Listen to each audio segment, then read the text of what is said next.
2 minutes, 46 seconds. Short song.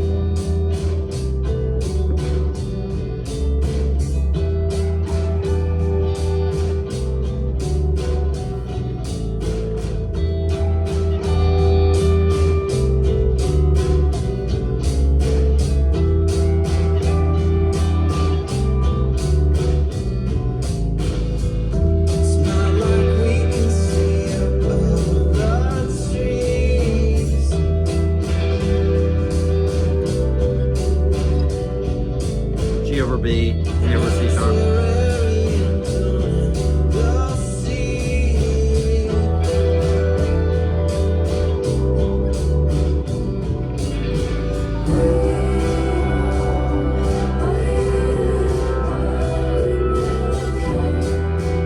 Six. That means six.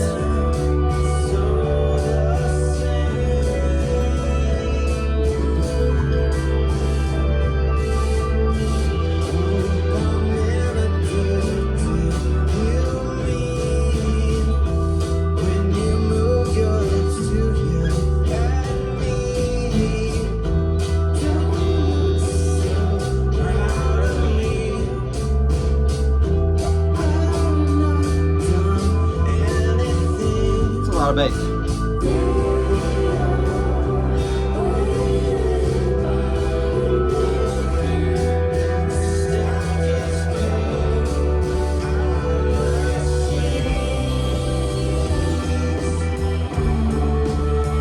As usual, I'm not using these voicings. This is what chords they are. 2, 6. That means 6 on the bandstand.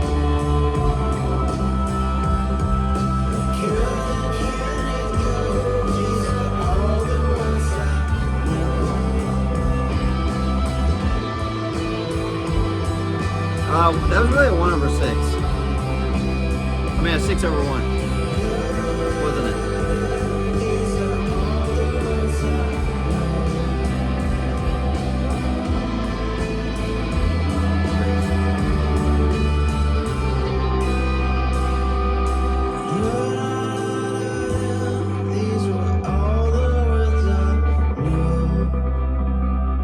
Stuttering reverb. We'll talk about that. Right into this. Notice it bleeds over into. There's even the I think the sound of my chairs for this is actually in all the words I know. It's like it's me shifting in seats in front of mics with acoustics.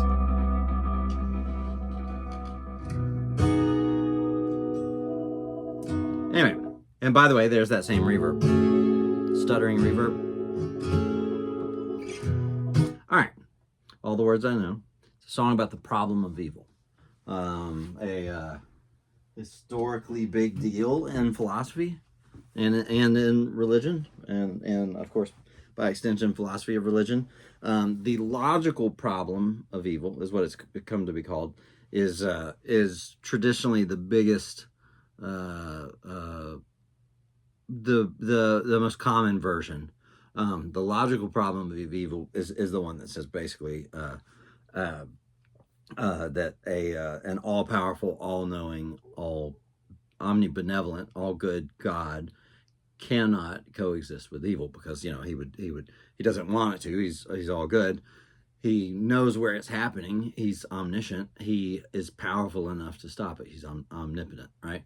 The best formulation of that argument was by J.L. Mackie. I guess that was in the 80s.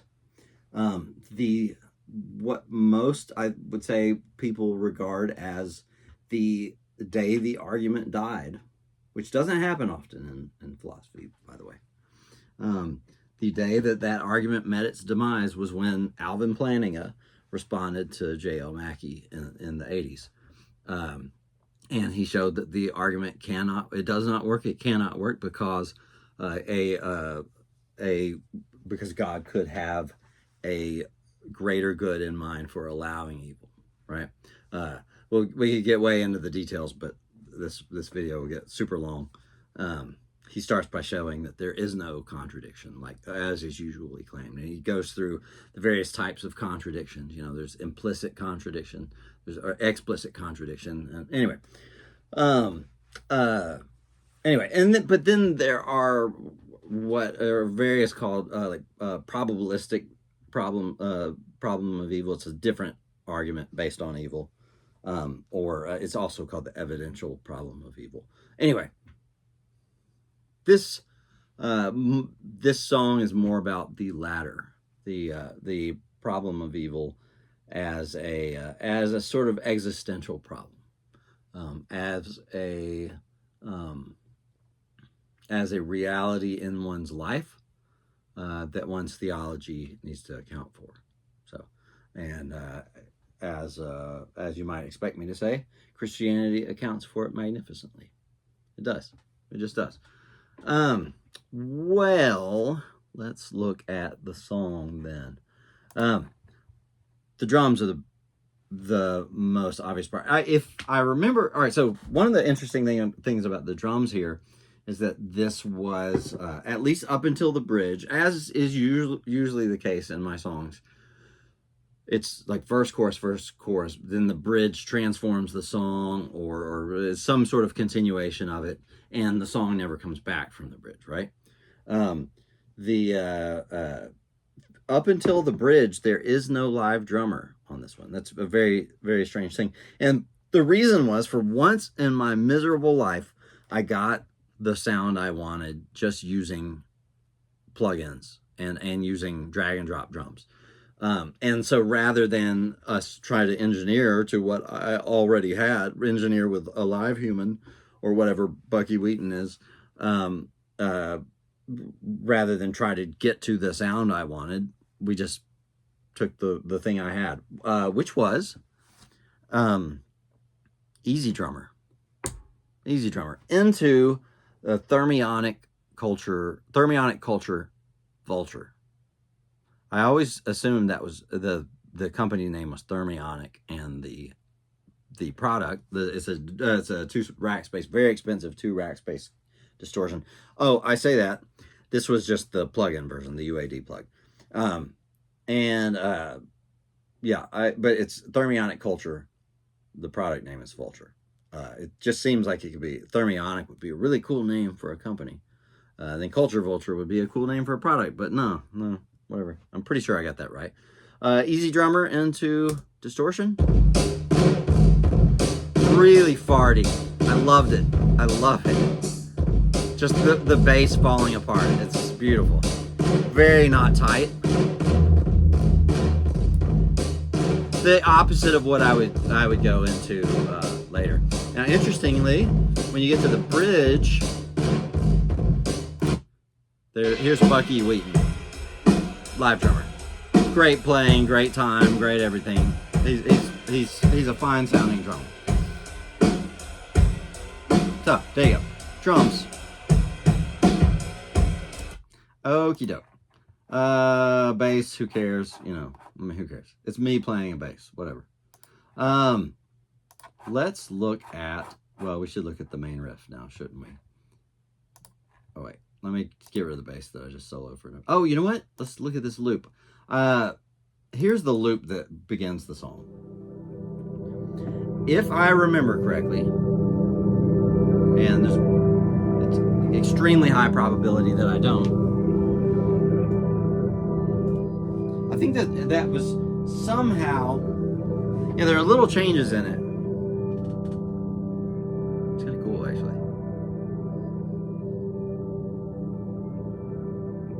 It's very cool. It's a cool loop. I think I did that on a Helix. I don't remember that for sure though, but I think that's what it was. But that I don't know. I don't remember whether it was for sure guitar. I don't know. I don't really remember the details of it. The riff. Okay. This is, I'm gonna bring it to center here. It's a little sloppier than I remember.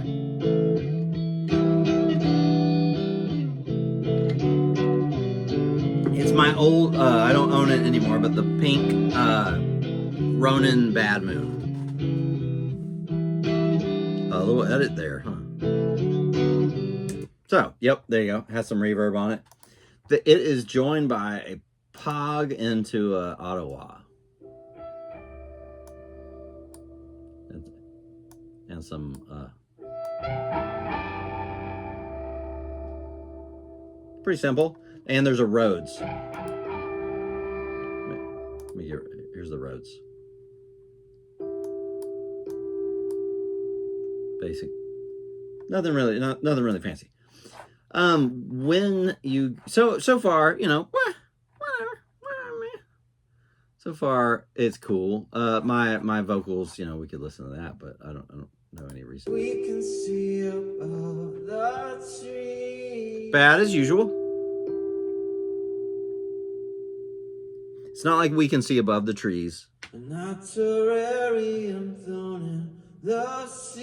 not like we can see above the trees in our terrarium thrown in the sea. So it's not like we can see the greater good that God might have in mind for our specific sufferings, right?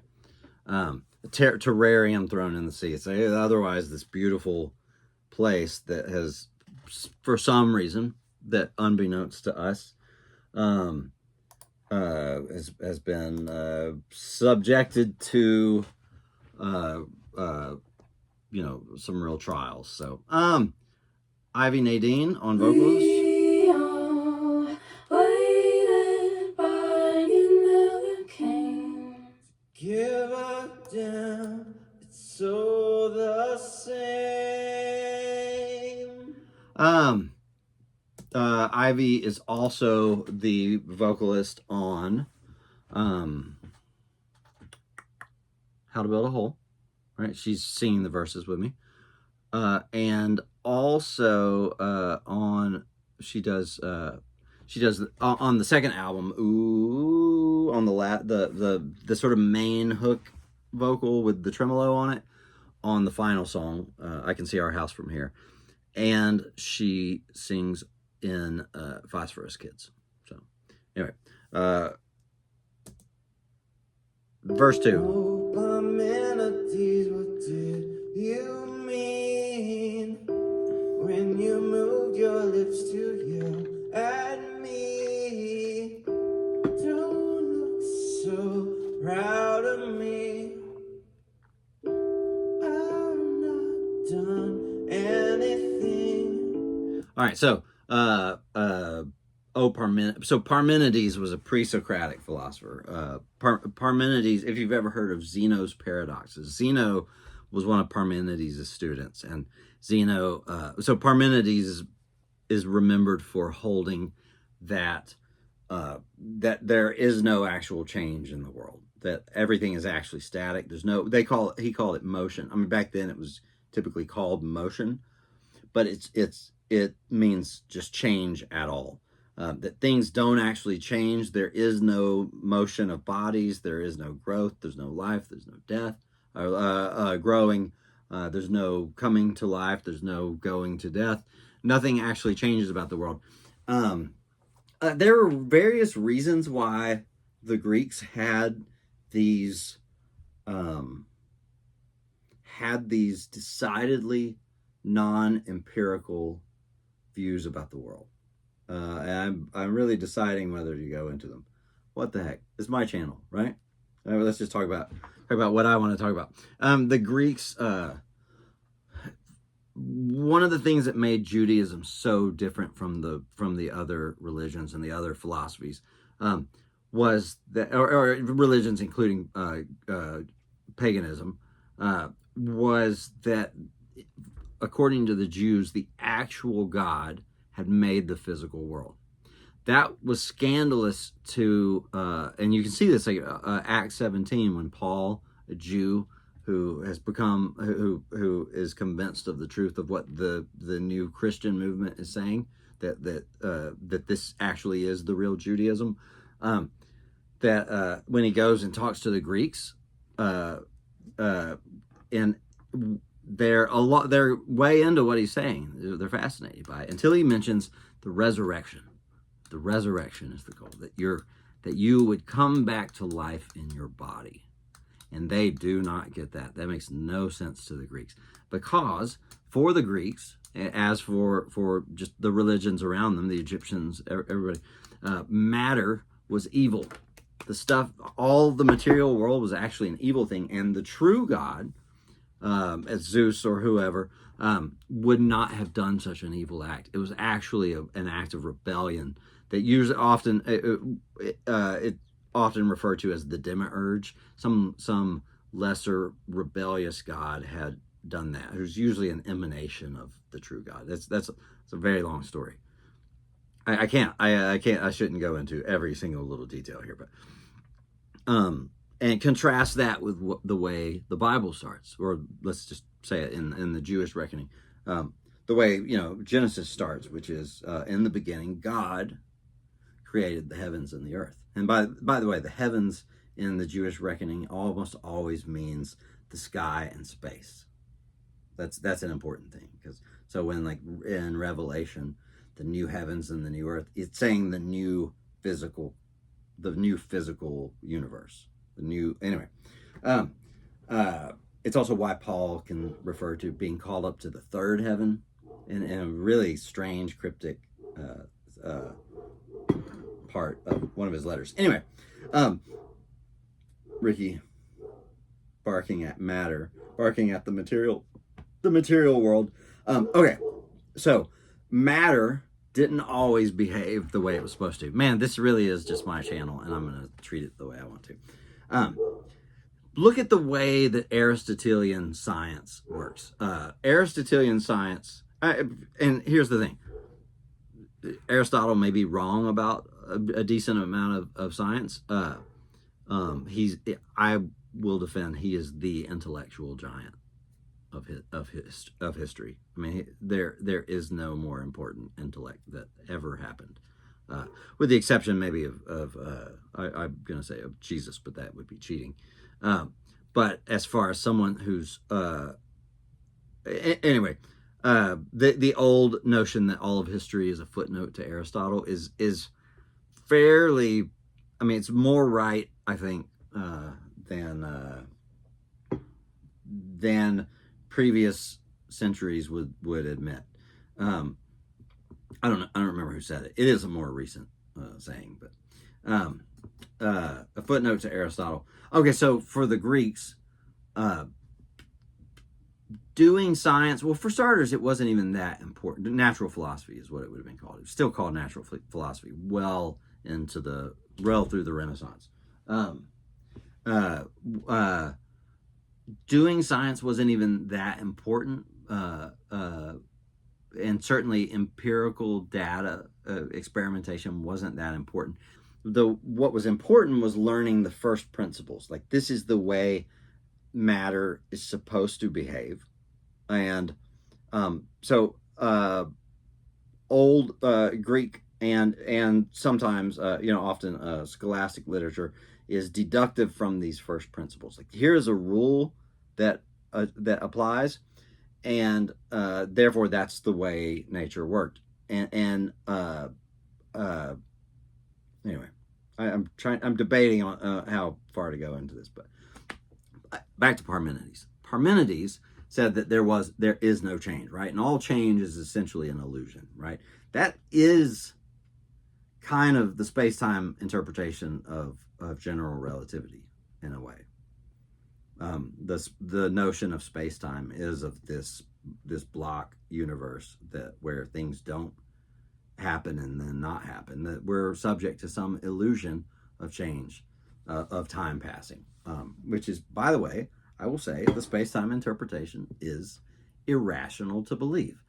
All of your evidence militates against it. There is no bigger, more trustworthy data set than the data set that militates against the space-time interpretation. General relativity. This is the nerdiest channel ever.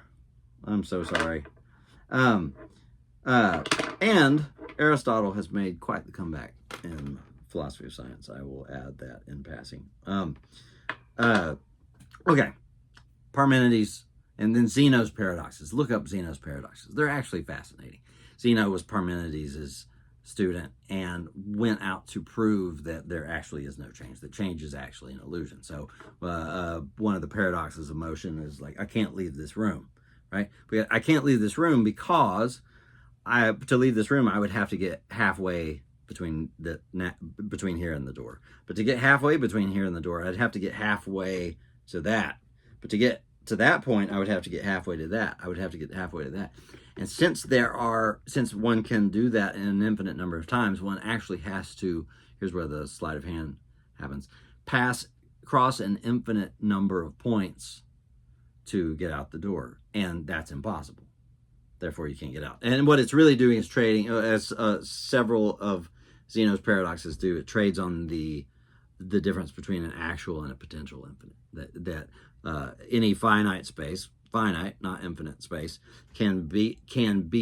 is divisible in an infinite number of ways. That able means it's a potential infinite, and potential infinites are different than actual infinites. There are no actual infinites. That's the change. I recently referred to a change in my philosophy of time. I was convinced there are no actual infinites. There is not and cannot be an actually infinite number of things in the universe of any type, including moments of time. Anyway, so all right, Parmenides, what did you mean when you moved your lips? It's mocking him, right? You moved your lips to yell at me. Don't be so proud of me. I've not done anything, right? We all waited, but you never came. Nostalgia's code in our machines. The album, among the titles that I was debating whether to use, was Code in Our Machines. And I'm glad I didn't. How to Build a Hole is way better, right? But Nostalgia's Code in Our Machines, it's hard to give up a worldview. And it's mocking Parmenides for his stubborn refusal to give up a worldview. But also, this is where the problem of evil comes, and why Parmenides is only an allegory for the struggle, is the clinging to a life I cannot hold, that I can't keep forever, the clinging to people that will die, the clinging to material possessions that I cannot keep, to health that I will not maintain for the rest of my life, the clinging to the world as if it's the actual treasure. That's a fool's errand. That's where Martin Luther comes in. You could let me change my mind. You could martyr me in wine. You could wait for this is talking straight to God. Screw it. Let good and kindred go. These are all the words I know. So there, a mighty fortress is our God, a hymn that Martin Luther wrote. And then we're going to get right into songs, into cool sounds. I swear this long talking excursion is almost over. A mighty fortress is our God, says let goods and kindred go, this mortal life also.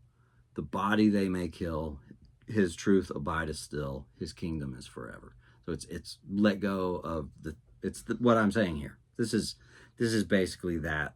This song is a new excursion on that line. Let goods and kindred go, this mortal life also. The body they may kill, his truth abideth still, his kingdom is forever. So notice, this is very extremely veiled, very dense Christian music, but there's not a market for it. I mean, you've heard other Christian music. It's not like this. It's just, I mean, some of it's fine. It's just pop, Anyway, okay, all right. Back to the verse, the first verse, because there are some cool sounds to go with. And I at least owe you that, because, geez, holy crap, I just rambled. All right, check this out. Verse 1, right when the singing starts. There's a sound here.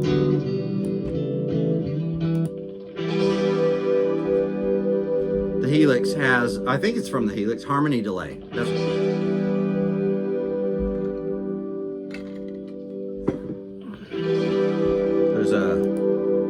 So yeah, harmony delay from the Helix.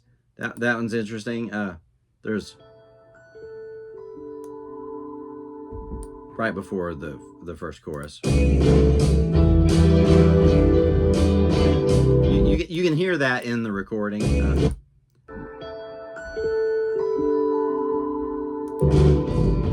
Chorus. First chorus.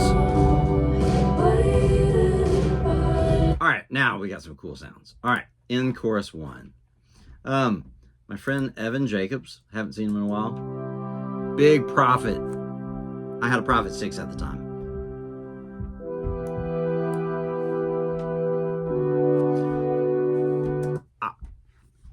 It sounds like it's a 5. Oh yeah, there's roofers here. So we may hear some thudding. There were big storms in Texas a couple of months ago, but we're finally getting around to us. Big Prophet.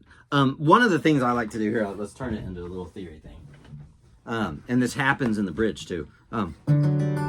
So you got a 5. So 1, 4, 5. Whatever 4 you want. Waited, but you never 6 chord, never down. Where you think it's a 5, but it's really a 3/5. Good examples of this. I've done this a few times. Let It Be. Now I don't think the Beatles played it, but what's his name? The actual murderer, Phil Spector. Let it be, let it be, let it be, let it be. So it's like 6, 5, 4, 1, but really with the brass that Phil Spector made. So let it be, let it be. The reason that chord tastes so good is because it turns it into a 3/5. So there's a theory lesson here, which is if you give the old book, the children's book, if you give a mouse a cookie, there's a big mouse up in the attic. If you give a mouse a cookie, blah blah blah, etc. If you give a chord, it's 6. The 6 will attempt to take over. The 6 will attempt to be the root. That's why you play with that ambiguity, and it works anywhere, by the way. So like, here's a 4. Give it its 6. It's really a 2/4 because that 6 is the 2 of the key. All right, because 2, we're in G, right? Let's say I go to a 1 and I give it its 6. It's really a 6/1. Anyway, so I play with this a lot.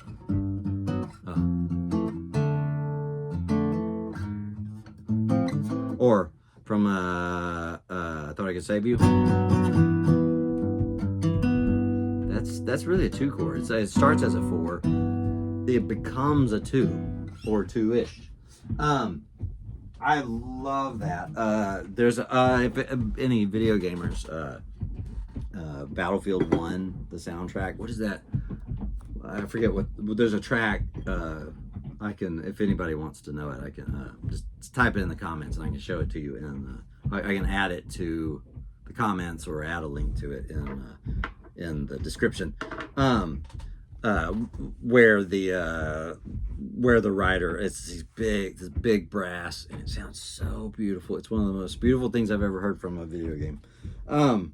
Anyway, okay, so that's what Evan Jacobs. By the way, so Evan Jacobs is this keys player. Went to school with him back at UNT. Great player.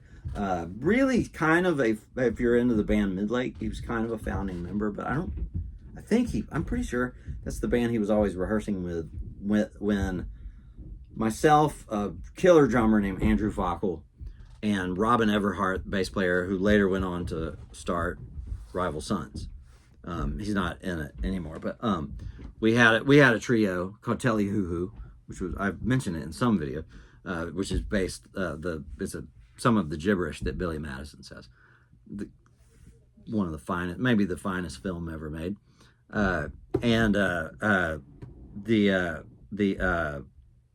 Anyway, we would always try to get Evan to play with us, so it would be a quartet. And Evan always had this band practice, and anyway, that was Midlake. So, Evan Jacobs on Prophet, beautiful, freaking great sound. as usual, I stack things pretty thick on this album. Things are stacked pretty thick. I would love actually to hear a version of this album where we just sort of strip things down a little bit. All right, I don't remember what this is. Oh yes, I do. This is still in the chorus. Chorus 2 has it too. This was something in, oh my gosh, holy.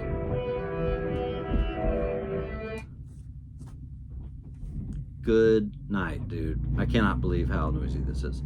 Uh-oh. All right, my son called. I may need to go run an errand to help out. So anyway, but for now, we have time. Okay, this is from Contact, I think. So one of the Contact or whatever the other one is. I get them mixed up. I can't remember which one is which. Native Instruments Contact or something. There was a sound, at least in an old version. So, all right. At the end of the first chorus, I love this. This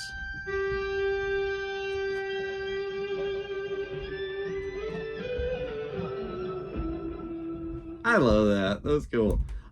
So let's put the vocals in because it'll make more sense.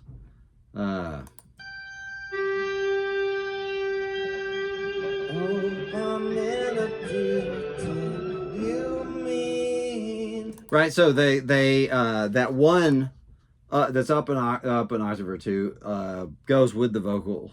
The other one chases after it down an octave. So I like that. That was actually, I didn't just come up with the idea to do the chasing thing. It happened to just be one day. I had an Axe FX2 back at the time, and I never ever looked online at presets. I still don't for anything, right? I feel like just what I do, I would rather just do what I do than find other people's sounds and stuff. And I know what I want. But one time I was like, oh, how does this work? And there's a preset. I don't know who made it. I don't know anything about it. That where it was where just an octave. I think it was just, maybe it's like 2 octaves below. I guess the low one is the delay. Anyway, where it would just chase, this octave or 2 octaves below would chase you around. So, and I think that's Pog, the Pog up an octave. So anyway, okie doke. Okay, all right. Verse 2. More Evan Jacobs on Prophet. Really nice, Prophet, whatever. All right. Okay, now there we got something interesting happening. Where is it? Oh, here we go. All right, we have an H3000, old Eventide H3000 doing vocal harmonies, which it's not great at, which makes it great, right? Don't look so proud of me. I've not done anything, right?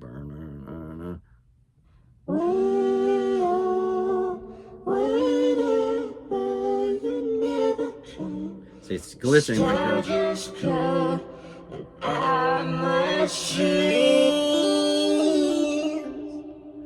Nostalgia's code in our machines, and that blah, blah, blah, blah, blah, is me spinning, just playing with the knob, which was controlling the right side, what harmony note it was gonna do. So, for the rest of the song, same.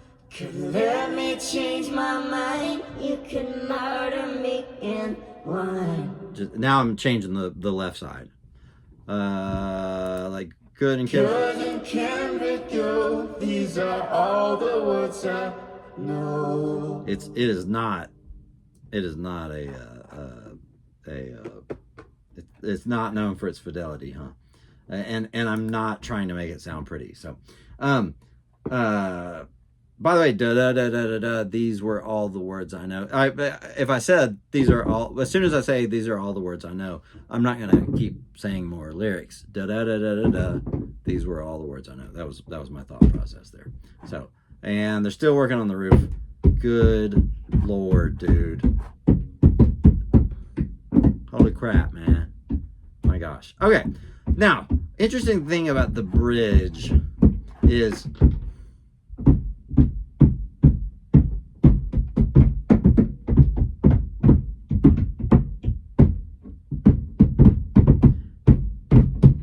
I don't think it's going to stop anytime soon. Maybe this would be a good time for another edit. But when have I ever done the good idea? Let's keep going. This is the dance remix of All the Words I Know. It's when the bridge comes around. The discussion was I was kind of, you know, like big guitars need to come. Big guitars need to. Live drummer. It's too loud. Sorry.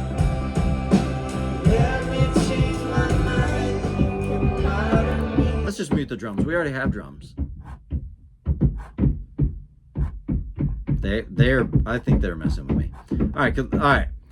We got some sounds coming in here. Now, these sounds are interesting because you'd think big crunch guitars, right?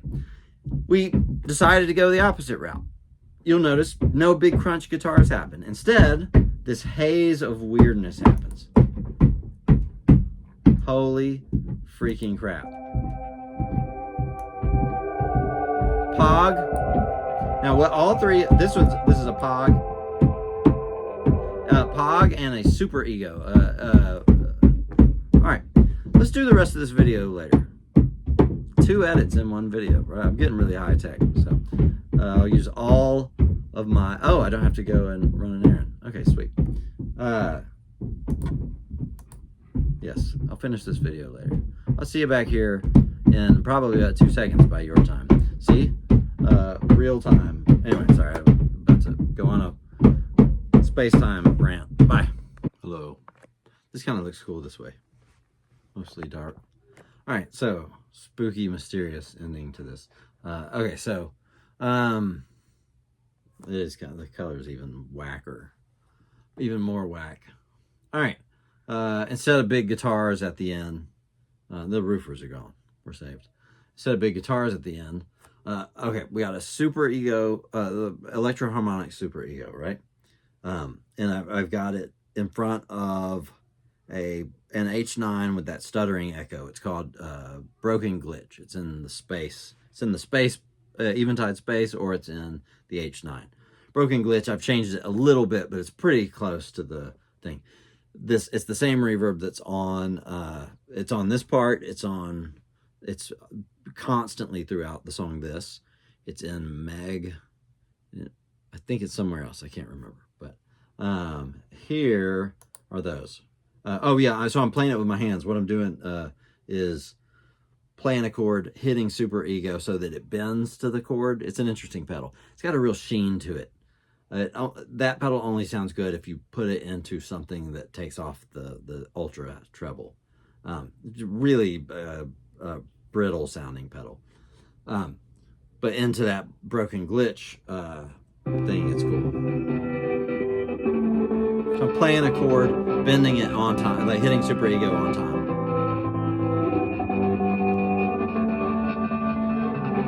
Kind of cool.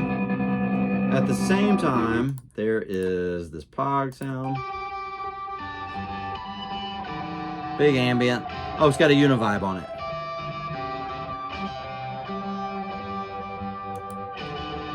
And then, remember, now let's put the bass in.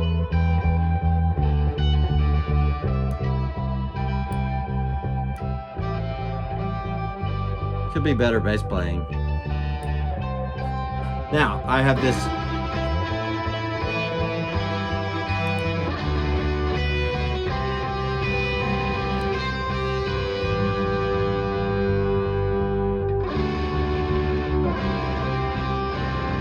Real filthy.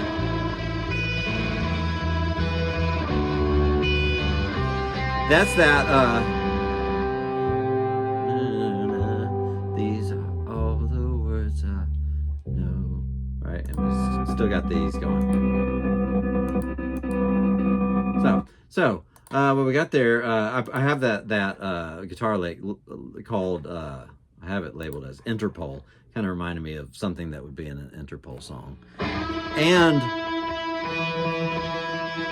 it's 5 with the 3, with it's 6 on top, the 3 of the chord, so it's kind of by default a 3/5. Anyway, that's that same trick we saw in the Prophet in the wherever that was, and I think that's pretty much all the sounds.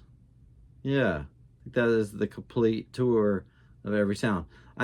Some cool sounds in it. I think they're pretty cool. There's a bunch of stuff that I guess wasn't used. Yes. Sometime it might be interesting to go through this, what could have been. You're starting to get a glimpse into the type of the level of experimentation I do, and these are just the tracks that ended up over there for mixing. That doesn't count how many I just ended up not using at all. I mean, it's a lot of throwing crap against the wall. So, yeah, there you go. All the words I know. Next week, we'll do this, a song whose title I really wanted to use in the second album. For if you know the lyrics to the second album, you might be able to spot what song I thought should have been called this. And in retrospect, I'm glad it's not. I think it's perfect. So, the way it is. So, next week, this. The week after that, we'll do the title track, How to Build a Hole. We'll pick up sort of theologically where we left this song, actually, for the meaning of that song. So